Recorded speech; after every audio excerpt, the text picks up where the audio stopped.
What's up, guys? It's Logan here, and we are in part 3 of our series, One Small Step. Now, in this series, we're talking about how it's easy to feel like we're not making any progress in our life. And what does it look like to close that gap between where we are and where God wants us to be?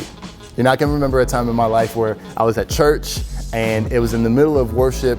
You know, I'm singing out loud, and God spoke to me to give this person this much money. Now, when I say this much money, like, it was a good amount. Like, it was gonna hurt me to give that. But I had a decision to make. I could either stay where I was and be comfortable and ignore that, or I could leave my comfort and be obedient to God. You know, I look at the story that we've been reading where we see how Moses led the Israelites out of Egypt, right? And as they were on their journey out, as they were on their way to freedom, they started to experience stuff like hunger, sickness, and the Israelites decided it would be better for us to be slaves back in Egypt where we could have food.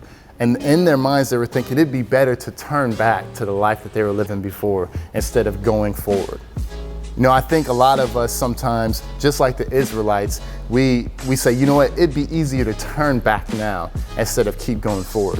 But when we put our eyes on Jesus and when we continue to take those small steps forward, we go closer and closer to freedom.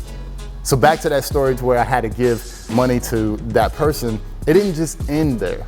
You know, I actually had an opportunity to sit down with that person, to hear their heart and listen to their struggles, to pray with them, and to ultimately give them the solution, which is Jesus. Whenever we take those small steps forward and we walk closer towards freedom, it's funny how we start to bring people with us. And instead of staying in our comfort, it's better for us if we continue to walk forward, pressing on. I want to make a challenge to you guys. How can you encourage somebody that you know, or to challenge yourself to keep walking forward? Maybe you're thinking about turning back, going back to the old life that you were in before. I want to encourage you, continue to walk forward, take those small steps, and go without hesitation.